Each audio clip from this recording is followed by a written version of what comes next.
Genesis chapter 21. The Lord kept his word and did for Sarah exactly what he had promised. She became pregnant, and she gave birth to a son for Abraham in his old age. This happened at just the time God had said it would. And Abraham named their son Isaac. 8 days after Isaac was born, Abraham circumcised him as God had commanded. Abraham was 100 years old when Isaac was born. And Sarah declared, "God has brought me laughter. All who hear about this will laugh with me. Who would have said to Abraham that Sarah would nurse a baby? Yet I have given Abraham a son in his old age." When Isaac grew up and was about to be weaned, Abraham prepared a huge feast to celebrate the occasion. But Sarah saw Ishmael, the son of Abraham, and her Egyptian servant Hagar, making fun of her son Isaac. So she turned to Abraham and demanded, "Get rid of that slave woman and her son. He is not going to share the inheritance with my son Isaac. I won't have it." This upset Abraham very much because Ishmael was his son, but God told Abraham, "Do not be upset over the boy and your servant. Do whatever Sarah tells you, for Isaac is the son through whom your descendants will be counted. But I will also make a nation of the descendants of Hagar's son because he is your son too." So Abraham got up early the next morning, prepared food and a container of water, and strapped them on Hagar's shoulders. Then he sent her away with their son, and she wandered aimlessly in the wilderness of Beersheba. When the water was gone, she put the boy in the shade of a bush. Then she went and sat down by herself about 100 yards away. "I don't want to watch the boy die," she said, as she burst into tears. But God heard the boy crying, and the angel of God called to Hagar from heaven, "Hagar, what's wrong? Do not be afraid. God has heard the boy crying as he lies there. Go to him and comfort him, for I will make a great nation from his descendants." Then God opened Hagar's eyes, and she saw a well full of water. She quickly filled her water container and gave the boy a drink. And God was with the boy as he grew up in the wilderness. He became a skillful archer, and he settled in the wilderness of Paran. His mother arranged for him to marry a woman from the land of Egypt. About this time Abimelech came with Phicol, his army commander, to visit Abraham. "God is obviously with you, helping you in everything you do," Abimelech said. "Swear to me in God's name that you will never deceive me, my children, or any of my descendants. I have been loyal to you, so now swear that you will be loyal to me and to this country where you are living as a foreigner." Abraham replied, "Yes, I swear to it." Then Abraham complained to Abimelech about a well that Abimelech's servants had taken by force from Abraham's servants. "This is the first I've heard of it," Abimelech answered. "I have no idea who is responsible. You have never complained about this before." Abraham then gave some of his sheep, goats, and cattle to Abimelech, and they made a treaty. But Abraham also took 7 additional female lambs and set them off by themselves. Abimelech asked, "Why have you set these 7 apart from the others?" Abraham replied, "Please accept these 7 lambs to show your agreement that I dug this well." Then he named the place Beersheba, which means well of the oath, because that was where they had sworn the oath. After making their covenant at Beersheba, Abimelech left with Phicol, the commander of his army, and they returned home to the land of the Philistines. Then Abraham planted a tamarisk tree at Beersheba, and there he worshipped the Lord, the eternal God. And Abraham lived as a foreigner in Philistine country for a long time. Genesis chapter 22. Sometime later God tested Abraham's faith. "Abraham," God called. "Yes," he replied, "here I am." "Take your son, your only son, yes, Isaac, whom you love so much, and go to the land of Moriah.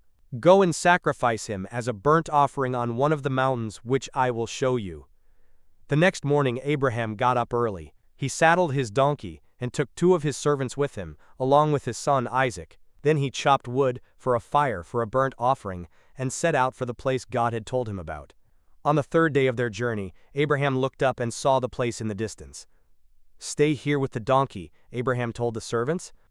"The boy and I will travel a little farther. We will worship there, and then we will come right back." So Abraham placed the wood for the burnt offering on Isaac's shoulders, while he himself carried the fire and the knife. As the 2 of them walked on together, Isaac turned to Abraham and said, "Father?" "Yes, my son," Abraham replied. "We have the fire and the wood," the boy said, "but where is the sheep for the burnt offering?" "God will provide a sheep for the burnt offering, my son," Abraham answered, and they both walked on together. When they arrived at the place where God had told him to go, Abraham built an altar and arranged the wood on it. Then he tied his son Isaac and laid him on the altar on top of the wood. And Abraham picked up the knife to kill his son as a sacrifice. At that moment the angel of the Lord called to him from heaven, "Abraham, Abraham!" "Yes," Abraham replied, "here I am." "Don't lay a hand on the boy," the angel said. "Do not hurt him in any way, for now I know that you truly fear God. You have not withheld from me even your son, your only son." Then Abraham looked up and saw a ram caught by its horns in a thicket. So he took the ram and sacrificed it as a burnt offering in place of his son. Abraham named the place Yahweh Yireh, which means the Lord will provide. To this day people still use that name as a proverb, "On the mountain of the Lord it will be provided." Then the angel of the Lord called again to Abraham from heaven. "This is what the Lord says, because you have obeyed me, and have not withheld even your son, your only son, I swear by my own name that I will certainly bless you. I will multiply your descendants beyond number, like the stars in the sky and the sand on the seashore. Your descendants will conquer the cities of their enemies. And through your descendants, all the nations of the earth will be blessed, all because you have obeyed me." Then they returned to the servants and traveled back to Beersheba, where Abraham continued to live. Soon after this, Abraham heard that Milcah, his brother Nahor's wife, had borne Nahor 8 sons. The oldest was named Uz, the next oldest was Buz, followed by Kemuel, the ancestor of the Arameans, Kesed, Hazo, Pildash, Jidlaph, and Bethuel. Bethuel became the father of Rebekah. In addition to these 8 sons from Milcah, Nahor had 4 other children from his concubine Reumah. Their names were Tebah, Gaham, Tahash, and Makkah. Genesis chapter 23. When Sarah was 127 years old, she died at Kiriath Arba, now called Hebron, in the land of Canaan. There Abraham mourned and wept for her. Then, leaving her body, he said to the Hittite elders, "Here I am, a stranger and a foreigner among you. Please sell me a piece of land so I can give my wife a proper burial." The Hittites replied to Abraham, "Listen, my lord, you are an honored prince among us. Choose the finest of our tombs and bury her there. No one here will refuse to help you in this way." Then Abraham bowed low before the Hittites and said, "Since you are willing to help me in this way, be so kind as to ask Ephron son of Zohar to let me buy his cave at Machpelah, down at the end of his field. I will pay the full price in the presence of witnesses, so I will have a permanent burial place for my family." Ephron was sitting there among the others, and he answered Abraham as the others listened, speaking publicly before all the Hittite elders of the town. "No, my lord," he said to Abraham, "please listen to me. I will give you the field and the cave. Here in the presence of my people I give it to you. Go and bury your dead." Abraham again bowed low before the citizens of the land, and he replied to Ephron as everyone listened, "No, listen to me. I will buy it from you. Let me pay the full price for the field so I can bury my dead there." Ephron answered Abraham, "My lord, please listen to me. The land is worth 400 pieces of silver, but what is that between friends? Go ahead and bury your dead." So Abraham agreed to Ephron's price and paid the amount he had suggested, 400 pieces of silver, weighed according to the market standard. The Hittite elders witnessed the transaction. So Abraham bought the plot of land belonging to Ephron at Machpelah near Mamre. This included the field itself, the cave that was in it, and all the surrounding trees. It was transferred to Abraham as his permanent possession in the presence of the Hittite elders at the city gate.